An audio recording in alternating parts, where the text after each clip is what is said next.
tiempo de ayuno y oración que vamos en nuestro día 8, ya también en la recta final, y bueno, fortalecidos en el poder del Señor. Vamos entonces a orar y a colocar este tiempo en las manos del Señor. Quiero que me acompañes y que ahí donde tú estés le digas: Señor, gracias por este tiempo, gracias por tu presencia. Señor, hoy venimos rendidos, Señor, con un corazón rendido delante de tu presencia. Nos despojamos de nuestra propia sabiduría y te pedimos, Espíritu Santo, que tú abras nuestro entendimiento, que nos des entendimiento, Señor, de tu palabra, que nos reveles, que nos hables de una manera personal, porque aunque estos acontecimientos es un cumplimiento a futuro, Señor, tú nos hablas de estar preparados para la segunda venida de Cristo, para que estemos apercibidos, Señor, en este tiempo. Te damos a ti toda la gloria, toda la honra, en el nombre de Jesús. Amén y amén. Y hoy vamos a ver el capítulo 9, donde dice la oración de Daniel por su pueblo, ¿sí? Y vamos a ver el versículo de Jeremías 25 del 11 al 12, que era el versículo que precisamente se encontraba Daniel estudiando, porque vamos a ver en la lectura que Daniel estaba estudiando al profeta Jeremías en el capítulo 25. Eso lo vamos a leer en el versículo de 1 al 3. Vamos a leer el Jeremías 25 del 11 al 12, que dice: toda esta tierra será puesta en ruinas y en espanto, y servirán estas naciones al rey de Babilonia 70 años. Y cuando sean cumplidos los 70 años, castigaré al rey de Babilonia y a aquella nación por su maldad, ha dicho Jehová, y a la tierra de los caldeos, y la convertiré en desiertos para siempre. ¿Cuál es la idea principal de este capítulo 9 de Daniel?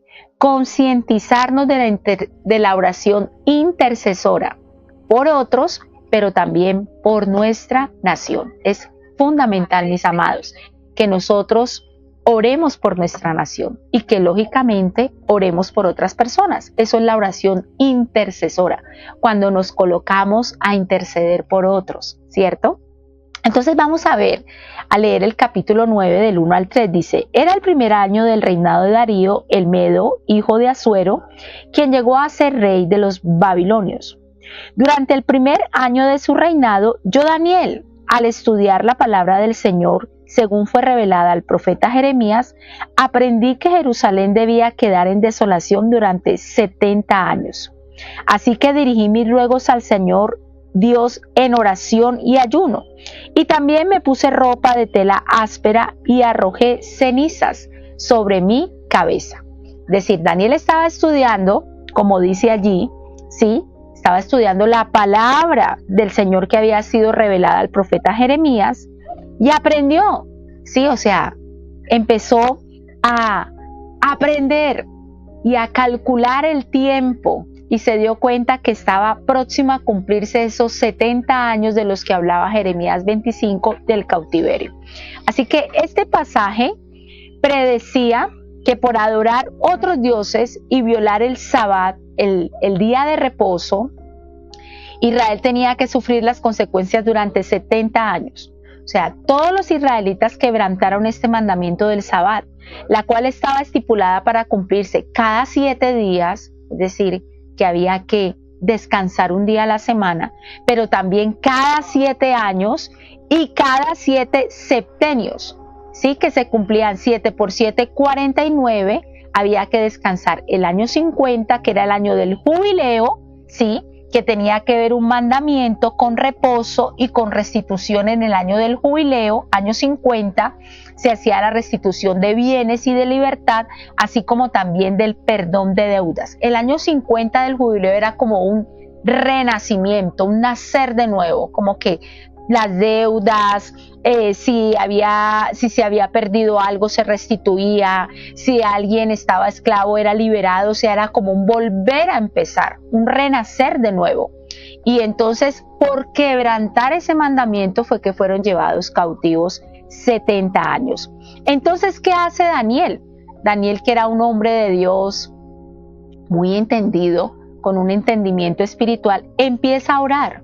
Empieza a interceder por su pueblo, con la secreta esperanza de que ya la tierra había descansado, estaba próxima a cumplir ese descanso de 70 años a fin de ser repoblada por los judíos. Vamos a ver que en el versículo 3 dice: así que dirigí mis ruegos al Señor Dios en oración y ayuno, también me puse ropa de tela áspera y arrojé cenizas sobre mi cabeza. Hay dos elementos, mis amados, para hacer de la oración un arma efectiva y poderosa que nos habla este texto, que son el ayuno y el arrepentimiento. O sea, la oración de por sí tiene poder, ¿sí? Es poderosa, pero hay situaciones, circunstancias que deben de ir acompañadas de ayuno, ¿sí? Entonces, aquí hay dos elementos para hacer de la oración un arma efectiva y poderosa: el ayuno, pero también el arrepentimiento con humillación, ¿sí? Ayuno.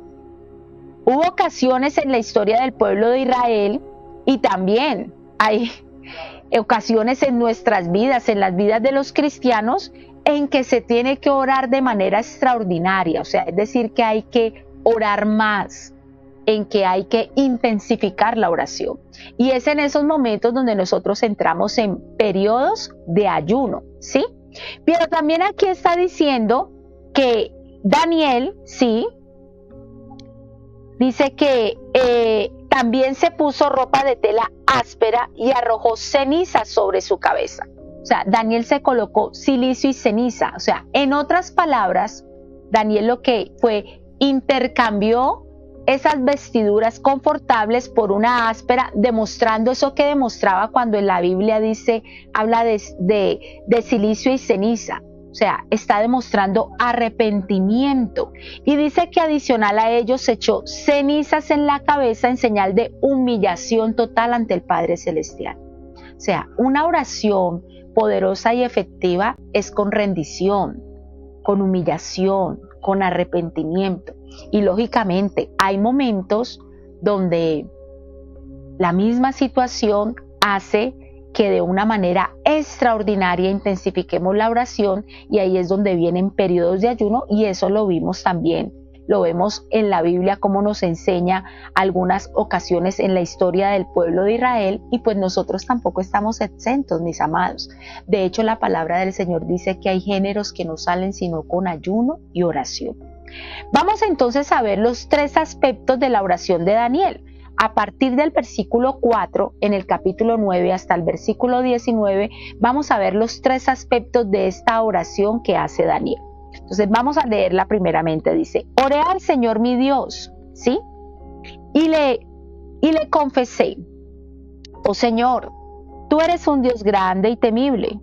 Siempre cumples tu pacto y tus promesas de amor inagotable con los que te aman y obedecen tus mandatos.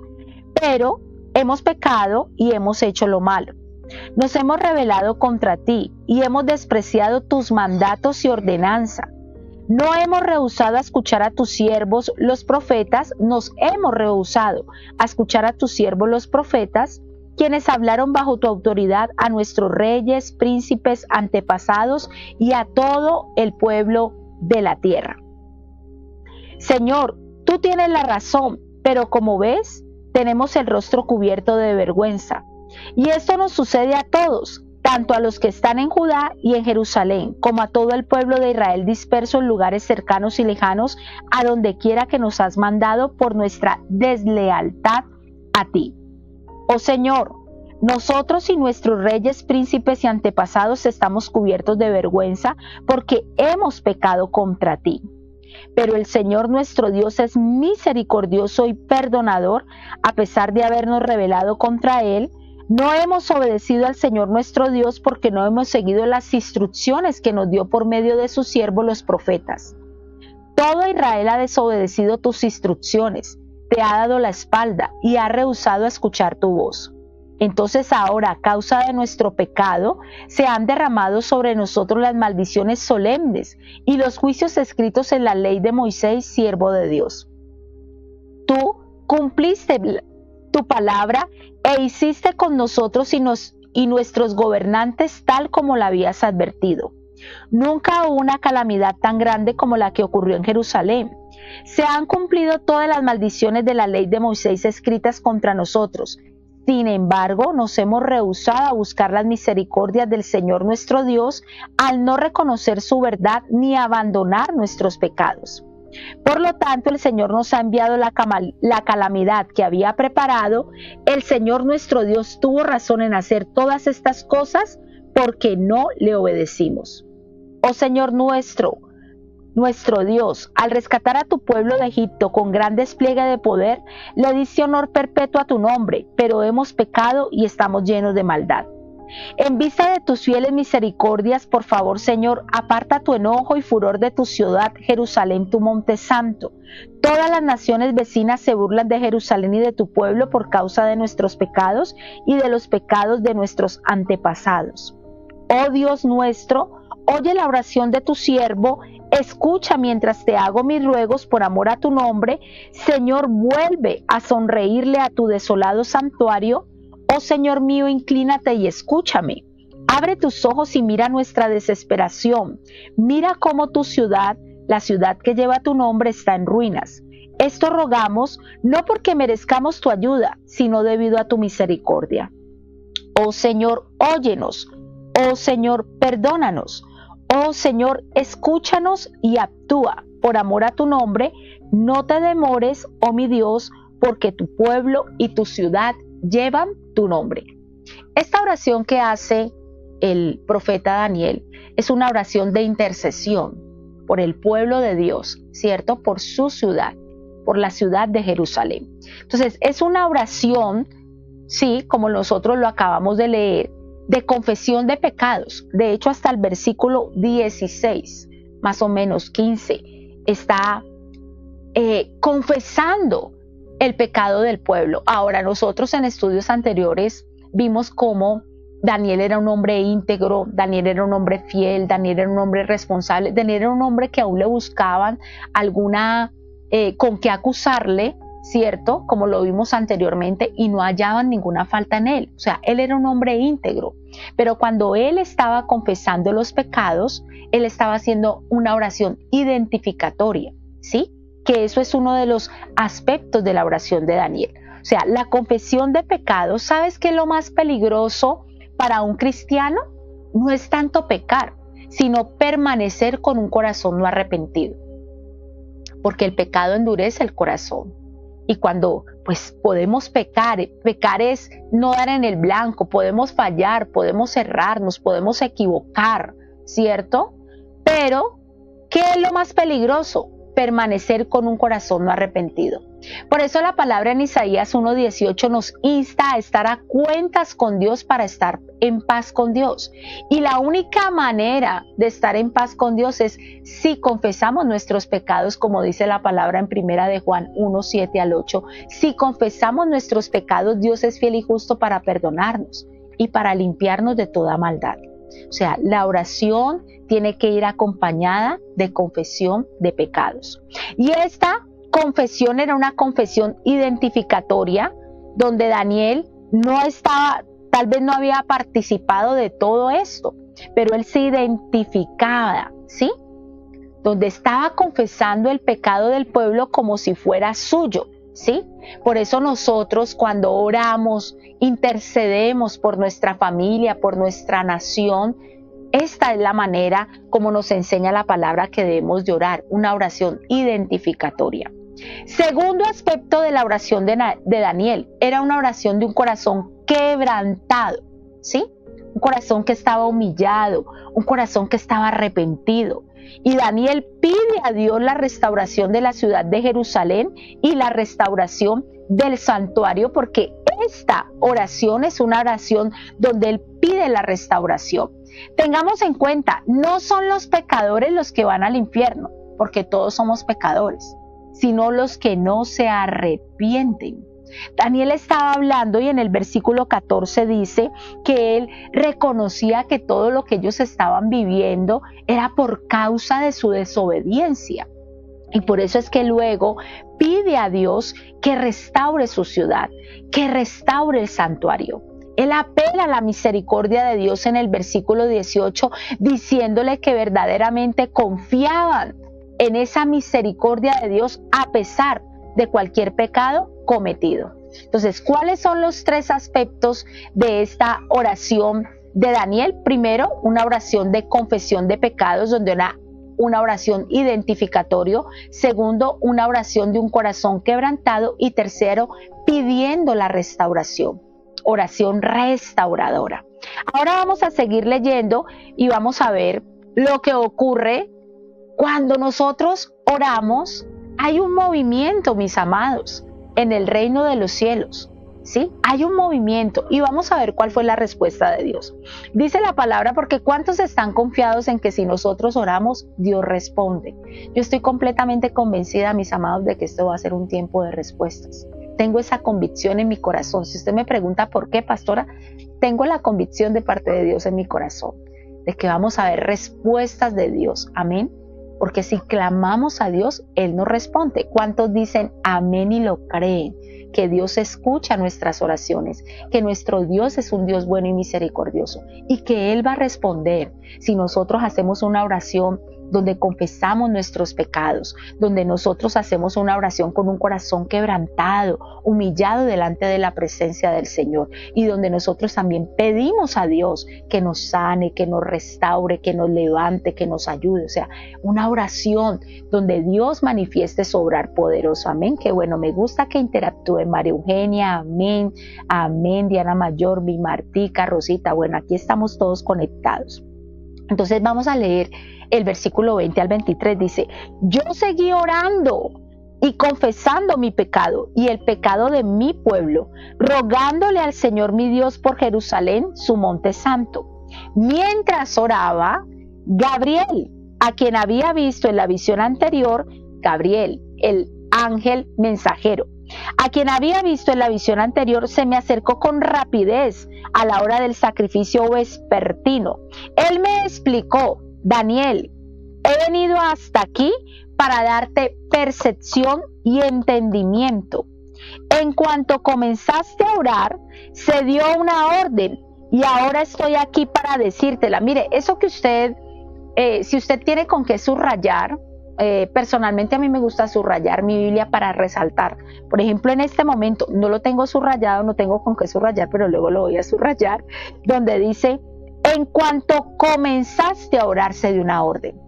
¿Por qué? Porque nuestra oración tiene poder, nuestra oración mueve los cielos. Y la palabra en el Salmo 103:20 dice que los ángeles son poderosos en fortaleza, que ejecutan las órdenes del cielo.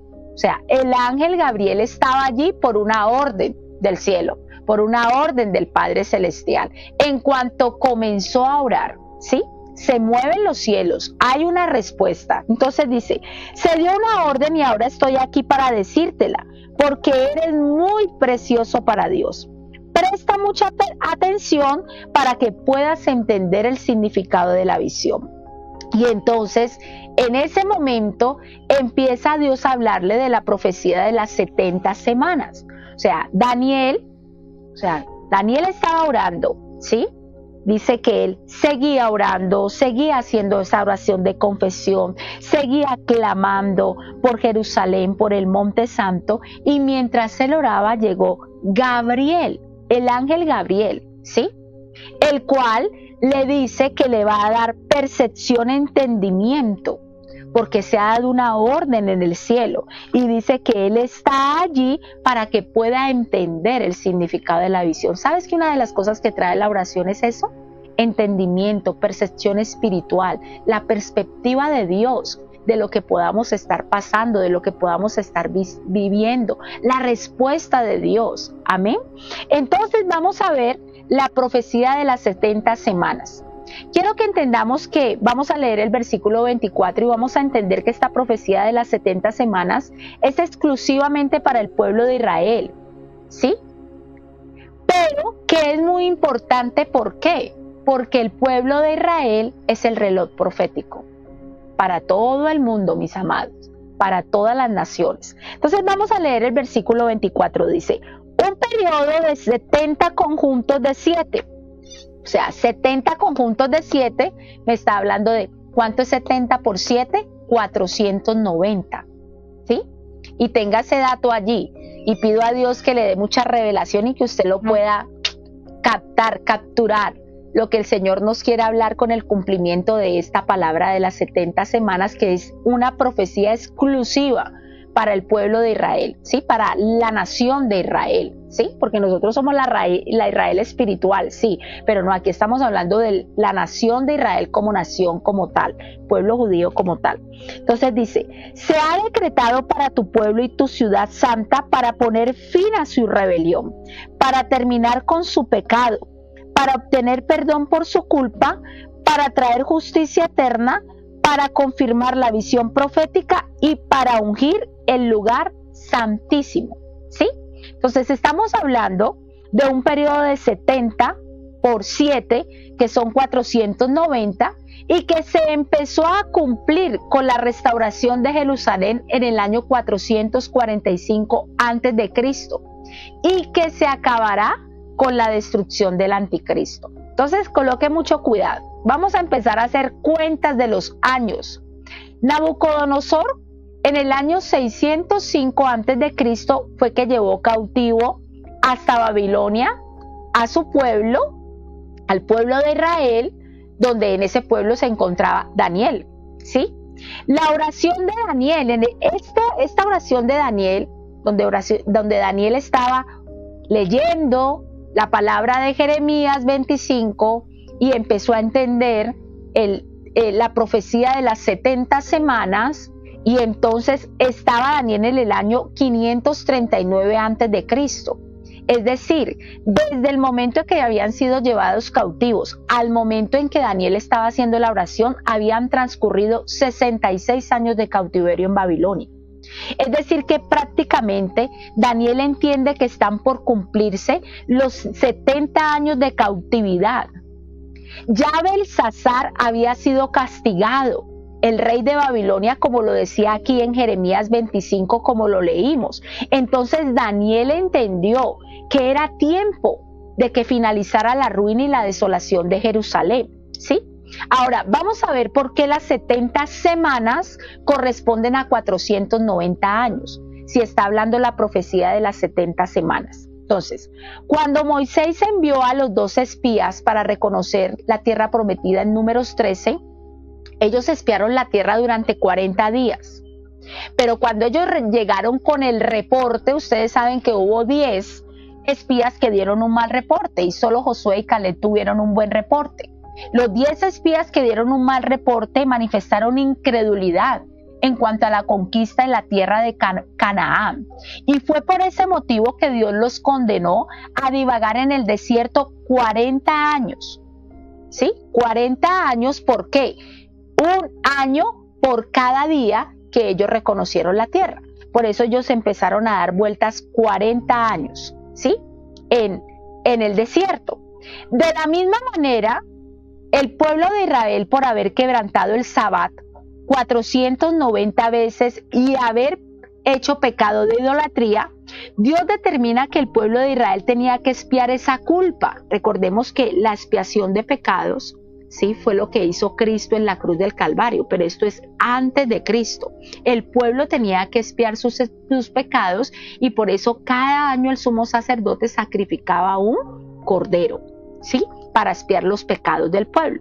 Entonces, este pueblo de Israel tenía que expiar esa culpa 490 años, porque las 70 semanas multiplicadas por 7 corresponden a 490 días, pero ya hablamos que cada día se convierte en un año, entonces termina siendo 490 años, pues una semana profética equivale a 7 años. Cada semana profética eran 70 semanas, cada semana profética equivale a 7 años. Esto es muy importante. Esta profecía de las 70 semanas es muy importante por lo que ya les dije, porque Israel es el reloj profético de la humanidad. Por eso, mis amados, nosotros no podemos dejar de orar por la paz de Israel, ni de orar por Jerusalén. Y siempre tenemos que estar atentos a lo que pasa con la nación de Israel. ¿Listo? Sigamos en el versículo 25. Ahora escucha y entiende. Pasarán 7 conjuntos de 7 más 62 conjuntos de 7 desde el momento en que se dé la orden de reconstruir Jerusalén hasta que venga un gobernante, el ungido. Jerusalén será reconstruida con calles y fuertes defensas a pesar de los tiempos peligrosos. En el versículo 25, ¿sí?, viene la promesa de que Dios va a restaurar la ciudad de Jerusalén, ¿sí? Dios la va a restaurar. Así que en este versículo el ángel Gabriel le dice a Daniel que desde la orden, ¿sí?, para restaurar y edificar Jerusalén habrán 7 semanas, ¿sí? Si hacemos el cálculo de las 7 semanas por 7 serían 49 años, ¿sí? Aquí habla primeramente, para que usted me entienda, dice, ahora escucha y entiende, pasarán 7 conjuntos de 7, o sea, 7 por 7, 7 conjuntos de 7, 7 por 7 son 49 años. Esta profecía ya se cumplió literalmente, porque en el año 445 a.C., el rey Artajerjes ordenó la restauración de la ciudad de Jerusalén. Usted lo puede leer en Nehemías 2 del 7 al 8. Cuando Esdras y Nehemías comandaron la reconstrucción y ellos terminaron en el año 394 a.C. Si usted coge 445 menos 394, esta labor de restauración y reconstrucción que hizo Esdras, que reconstruyó el templo, y que hizo Nehemías, ¿cierto?, reconstruyendo la ciudad, duró exactamente 49 años. Exactamente fueron 49 años. Este versículo también manifiesta esta la primera semana de 7 semanas, cuando dice allí, pasarán 7 conjuntos de 7. Y luego dice, más 62 conjuntos de 7, es decir, 62 semanas, ¿sí? Porque las 62 semanas, dice, más 62 conjuntos de 7 desde el momento en que se dé la orden de reconstruir Jerusalén hasta que venga un gobernante, el ungido. En la versión Reina Valera dice hasta que venga el Mesías príncipe. O sea, se está diciendo, lo que está diciendo esta profecía es que después de las 62 semanas vendrá el Mesías príncipe. Pues el Mesías o el ungido que dice aquí se refiere a la primera venida de Cristo, ¿sí? Cuando Cristo se hizo hijo de hombre, ¿cierto? Y este tiempo también se cumplió literal, mis amados, porque 62 semanas corresponden, según el cálculo inicial, a los 434 años, ¿sí? Y así calculamos estos años, que da el año 33 después de Cristo, ¿sí? Cuando nosotros hacemos estos cálculos hay que tener en cuenta que la cronología del calendario judío tiene 365 días al año. No 365, tiene 360 días al año, no 365. Teniendo en cuenta que tenemos cada 4 periodos, o sea, cada 4 años tenemos años bisiestos, ¿sí? Entonces, de acuerdo a eso, ¿sí?, esto nos da justamente en el año 33 después de Cristo, cuando coincide con el término Mesías príncipe, y esto corresponde a la entrada triunfal de Jesucristo cuando iba en un asno. Usted lo ha leído en los evangelios, y la gente lo empezó a proclamar rey, ¿sí? Cuando él entra en un asno a la ciudad de Jerusalén, ¿sí? Cuando habla aquí que hasta que venga un gobernante ungido, Jerusalén será reconstruida con calles y fuertes defensas a pesar de los tiempos peligrosos. O sea, ¿qué nos muestra todo eso? Más que entender toda la parte numérica, yo se la doy como un estudio, pero lo que sí es claro es que Dios cumple su palabra y estamos viendo la evidencia de que Él la cumple. Daniel estaba entendiendo esto, el ángel Gabriel le estaba explicando esto cuando ni siquiera un Cristo había venido, ¿sí? Daniel 9:26, mira lo que dice: después de este periodo, o sea, primero pasó un periodo de los 49 años de la reconstrucción de Jerusalén.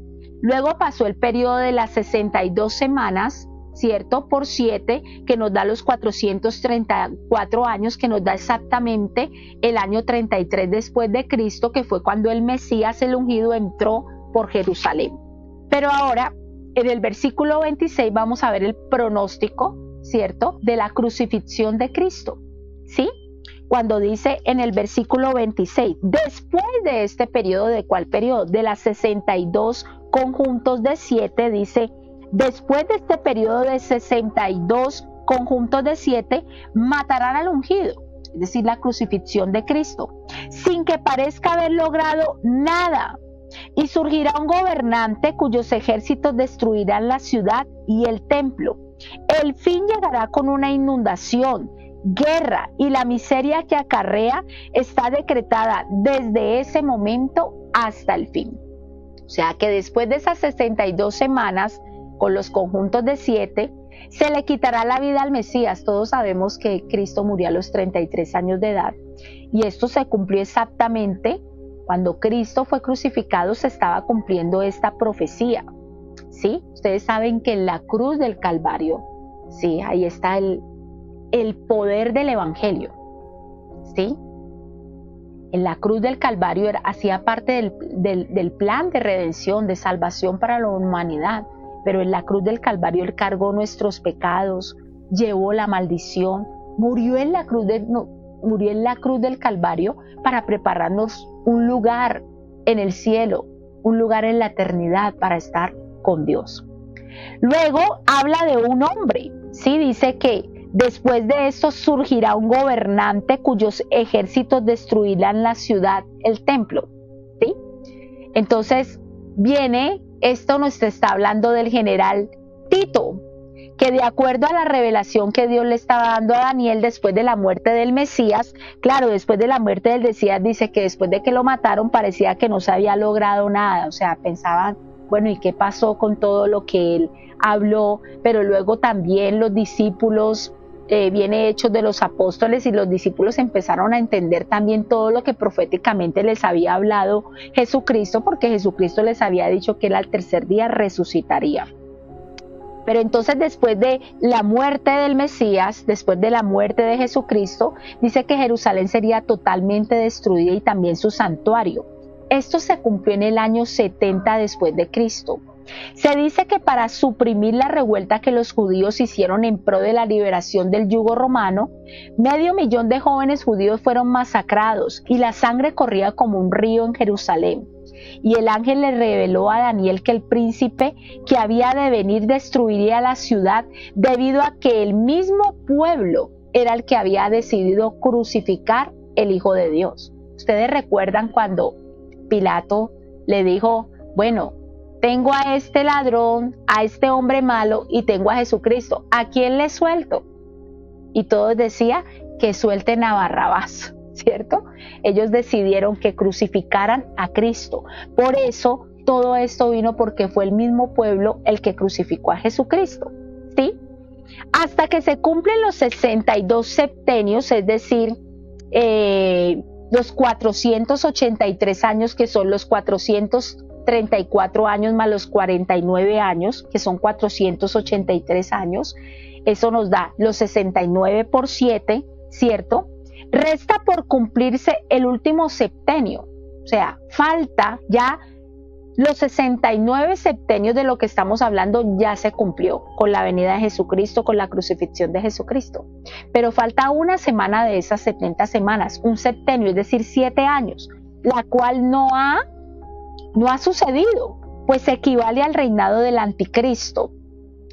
Según los estudios escatológicos, aunque esta profecía no lo menciona, se llega a la conclusión que desde los más de 2000 años que han pasado después de la muerte de Cristo, de la muerte y resurrección del Mesías, pertenecen a la era de la iglesia cristiana, que comúnmente se llama la dispensación de la gracia, bajo la guía del Espíritu Santo, el cual terminará con el arrebatamiento de la misma, con el arrebatamiento de la iglesia, para dar paso a ¿qué? Al cumplimiento de la última semana con el advenimiento del anticristo. Por eso el versículo 27, O sea, esta dispensación de la gracia pues es el momento en el que estamos. Los 2025 años después de Cristo ha sido eso, ¿sí? Después de la muerte y resurrección de Cristo.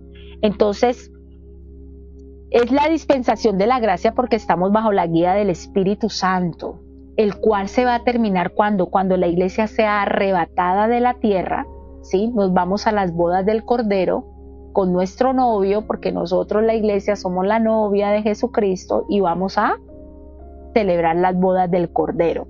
Y entonces ahí es donde se da el paso al cumplimiento de la última semana, de esos 7 años, que es el reinado del anticristo. Versículo 27, hablando, dice, el gobernante firmará un tratado con el pueblo por un periodo de conjunto de 7. Ahí está la semana que hace falta. Pero al cumplirse la mitad de este tiempo pondrá fin a los sacrificios y a las ofrendas. Como punto culminante de todos sus terribles actos, colocará un objeto sacrilegio que causa profanación hasta que el destino decretado para este profanador finalmente caiga sobre él. O sea, esta última semana nos habla del reinado del anticristo, que será por un periodo de 7 años, ¿sí? Una vez que se cumplan, como ya lo estuvimos viendo en estudios anteriores, sí, se tienen que cumplir el fortalecimiento de la Comunidad Europea, ¿sí? Los 10 líderes que se consolidan, el anticristo se va a manifestar. Y lo primero que hará será firmar un pacto de naturaleza desconocida con los judíos. Muchos estudiosos dicen que ese pacto tiene que ver con la reconstrucción del templo, cuya área actualmente está ocupada por la mezquita de Omar, pues hace más de 2000 años que los judíos no tienen un templo donde orar, y por eso a ellos les toca orar en Jerusalén, en la ciudad de Jerusalén, en la ciudad de Dios, en el Muro de los Lamentos. Entonces hablan de la reconstrucción del templo, así como ocurrió en el templo de Esdras. Esta es una de las señales que tienen que ocurrir antes de que venga el anticristo, que es la reconstrucción del templo. Sin embargo, el versículo 27 dice que en la mitad de la semana hará cesar el sacrificio y la ofrenda, quebrantando así el pacto. Como lo hemos dicho en estudios anteriores, creo que fue el antepasado o el pasado, ¿sí? El anticristo llevará a cabo una gran abominación, ordenando que su imagen sea colocada en el templo y masacrando a todo aquel que no obedezca la orden de adorarlo. Pero quiero que veamos, para que entendamos los 3 años y medio de los cuales estuvimos hablando, fue el día de ayer, donde habrá persecución para el pueblo judío. Y entonces habla de Apocalipsis 12:14. En Apocalipsis 12:14 dice, y se le dieron a la mujer las 2 alas de la gran águila para que volase de delante de la serpiente al desierto, a su lugar, donde es sustentada por un tiempo y tiempos y la mitad de un tiempo. Ese un tiempo y tiempos y la mitad de un tiempo me está hablando de los 3 años y medio, donde se quebranta el pacto, donde el anticristo dice a la mitad. O sea, a la mitad de los 7 años quebranta el pacto y viene la persecución. Entonces, este texto, según los estudios escatológicos, es que nos habla de una ciudad preparada para proteger a los judíos, la cual existe y actualmente se llama Petra, donde los que huyan de la persecución del anticristo podrán ser sustentados durante esos 3 años y medio. Perdón. Amén.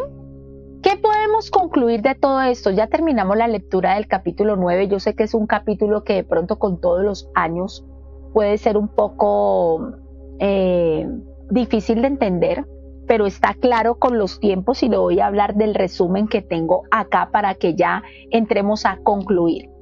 En el año 605 a.C., Nabucodonosor invade Jerusalén.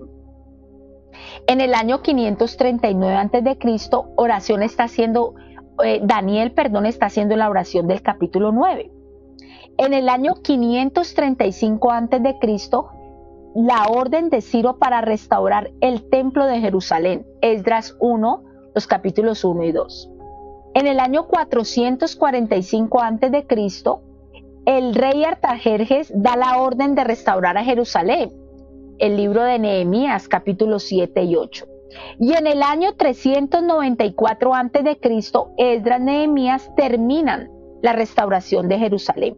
O sea que aquí nos da los 483 años, ¿cierto? Y en el año 33 después de Cristo es la entrada triunfal del Mesías el príncipe. O sea, desde el año 394 hasta el año 33 después de Cristo nos da los 483 años, que son las 62 semanas por 7. ¿Sí? En el año 434, 62 por 7 son 434, perdón. Y es donde se le quita la vida al Mesías. Y en el año 70 después de Cristo, Tito destruye a Jerusalén. Y solo queda faltando el cumplimiento de una semana, que es el reinado del anticristo. Ahora, ¿qué podemos concluir? Más que restar, sumar, multiplicar, ¿cierto? Es que Dios cumple su palabra. Y hay algo muy claro, o sea, Dios lo que quiere es que el pueblo, porque esta es una profecía, la profecía de las 70 semanas, como se lo dije inicialmente, es una profecía exclusiva de la nación de Israel. Y Dios quiere profundamente que su pueblo se vuelva hacia Él con todo su corazón, que pueda creer en el Mesías.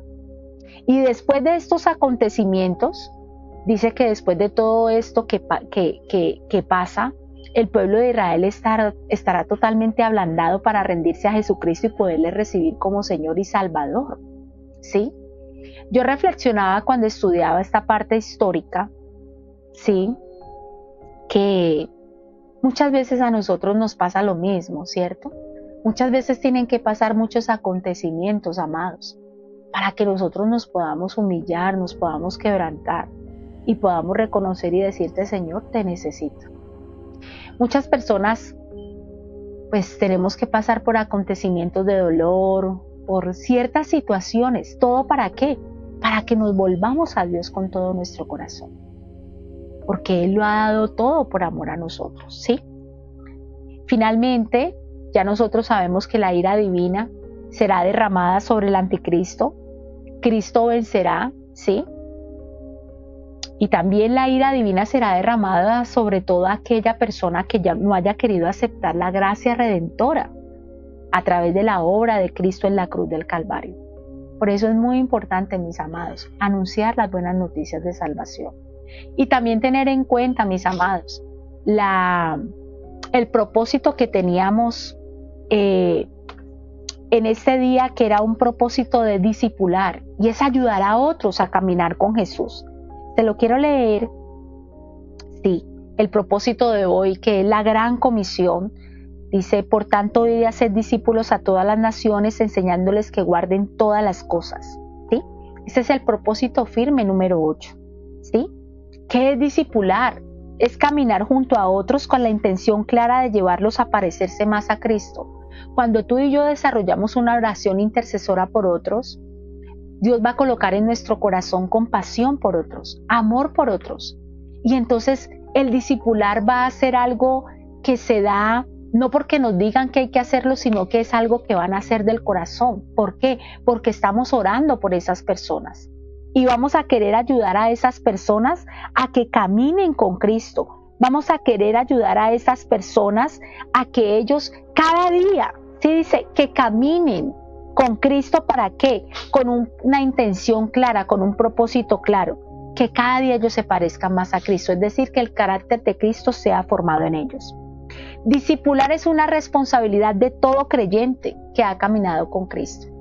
La gran comisión, mis amados, porque yo pienso que el entender que se han cumplido profecías, pero que están por cumplirse profecías, pero que estamos cerca y que estamos en tiempos finales y que estamos cerca a la segunda venida de nuestro Señor Jesucristo, que ya no vendrá como Salvador, sino como Rey, a reinar, ¿cierto? Nos hace más conscientes de la gran comisión. Y es una responsabilidad de todo creyente que ha decidido caminar con Cristo. Esto no es solamente para el pastor, para el líder, para el servidor, no, para todo creyente. El mandato de la gran comisión es para todo creyente. Discipular no se trata solo de transmitir información, no. Discipular significa compartir una vida, compartir fe, compartir obediencia. Por eso dice, discipular no se trata solo de transmitir información bíblica, no, sino de compartir vida, compartir fe, compartir la obediencia, ¿cierto? Discipular es enseñar la palabra, explicar las escrituras con verdad y paciencia y vivir eso que estamos enseñando de tal manera que nuestro ejemplo respalde lo que estamos enseñando. Porque no se trata solo de enseñar, sino también de vivir lo que estamos enseñando. Por eso vuelvo y lo repito, discipular es enseñar la palabra, explicar las escrituras con verdad y paciencia y vivir de tal manera que nuestro ejemplo respalde lo que estamos enseñando. Por eso necesitamos ser conscientes, mis amados, de que alguien invirtió en nosotros tiempo. Personalmente, para mi esposo y para mí fue nuestro amigo, el pastor Francisco, que ya está en la presencia del Señor, que invirtió tiempo para predicarnos el Evangelio, para enseñarnos a caminar con Él, ¿cierto? El pastor Dávalos también, o sea, fueron dos amigos que estuvieron allí en nuestro caminar y luego Dios ya puso luego al apóstol Jorge en una relación directa, o sea, han sido diferentes personas en nuestro diario caminar que estuvieron dispuestas a invertir tiempo, a invertir vida para mostrarnos el camino de fe, para guiarnos. De esa misma manera, mis amados, nosotros tenemos que disponer nuestra vida, tenemos que disponer de nuestro tiempo para discipular a otras personas con amor, con verdad, con fidelidad, transmitiendo la palabra de Dios, pero también reflejando a Cristo como mi ejemplo a seguir. Necesitamos ser usados por Dios. ¿Para qué? Para formar vidas que glorifiquen a Dios. Amén. Entonces, mis amados, todo esto nos habla precisamente de eso, de ser más conscientes, mis amados, de que Dios cumple su palabra. Vamos a orar, se nos fue hoy el tiempo más, estos capítulos están más largos, pero al cabo, mis amados, de los 7 años del reinado del anticristo se cumplirá la última parte del versículo 27, donde Dios hará juicio sobre el anticristo, Dios hará juicio sobre el falso profeta en el lago de fuego, terminando de ese modo, ¿sí?, el reinado del anticristo aquí en la tierra, y a partir de ese momento comienza el reinado milenial, 1000 años de Jesucristo con su iglesia aquí en la tierra. Esto me recuerda la palabra que el Señor nos está dando de generaciones, que dice que Dios, una persona que decide amar a Dios, obedecer a Dios, hay 1000 generaciones benditas, mis amados, porque nuestro Dios es un Dios generacional. Y el reinado de Jesucristo aquí en la tierra es de 1000 años, mis amados. Mi Dios es tan bueno y misericordioso, por eso en esta noche ahí cierra tus ojos y dile: Señor, gracias por tu bendita palabra. Señor, gracias, porque a través de la lectura del libro de Daniel nos podemos dar cuenta, Señor, que tú eres un Dios fiel que cumples tu palabra. Muchas de las palabras que tú, Padre Celestial, le revelaste, Señor, a Daniel, se cumplieron. Y hoy nosotros podemos ser testigos. Tal vez Daniel no lo pudo ser, pero él era un hombre de fe, un hombre firme, un hombre que creía en que tú eras un Dios fiel. Nosotros hemos visto el cumplimiento de todas estas profecías, Señor, y aún las que faltan por cumplirse, tú las cumplirás. Así como también tú cumplirás tu buena palabra y tus buenas promesas, porque tu palabra no falla. Tú eres el Dios de pacto, que te has comprometido, Señor, a ser nuestro Dios y el Dios de nuestras generaciones. Señor, ayúdanos, Señor, a rendirnos ante ti, a entregar nuestra vida, Señor, a ti, Señor, para servirte, para amarte, Señor, para levantar y exaltar tu nombre, Señor, para llevar a cabo la gran comisión. Señor, hoy necesitamos, Señor, cada vez más, a través del estudio de la palabra, así como Daniel entendió la profecía de las 70 semanas, estudiando al profeta Jeremías. Señor, haznos amar tu palabra y que al estudiar tu palabra estemos apercibidos, tengamos ese entendimiento, Señor, de las cosas que están ocurriendo en estos tiempos finales, porque es necesaria que muchas de esas cosas ocurran para el cumplimiento de tu palabra.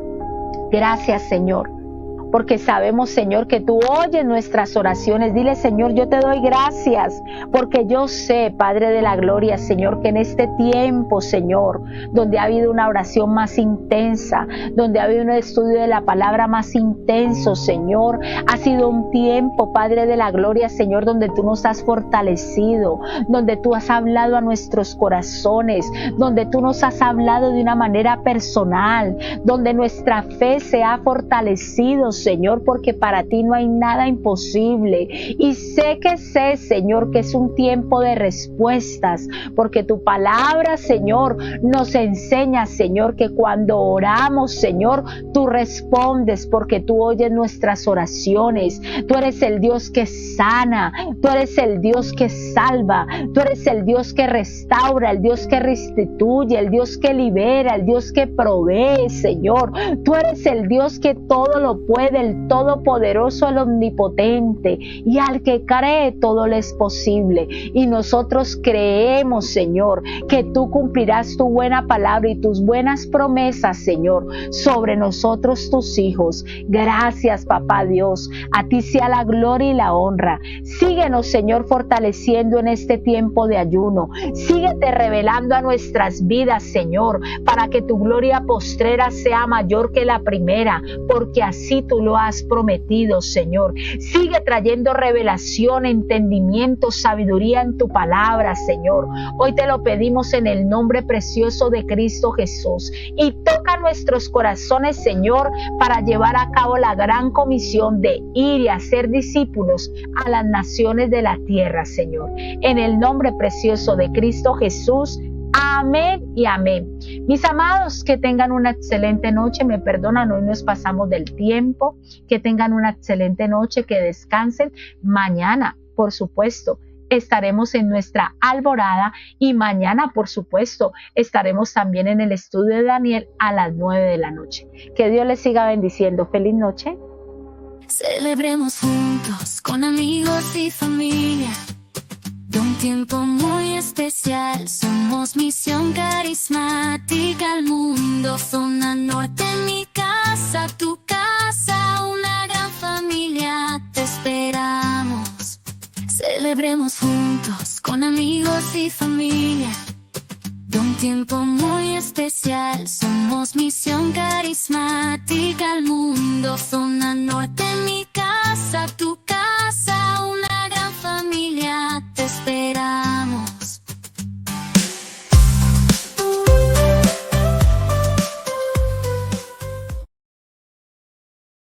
Celebremos juntos con amigos y familia un tiempo muy especial. Somos Misión Carismática al Mundo, Zona Norte, mi casa, tu casa, una gran familia, te esperamos. Celebremos juntos con amigos y familia un tiempo muy especial. Somos Misión Carismática al Mundo, Zona Norte.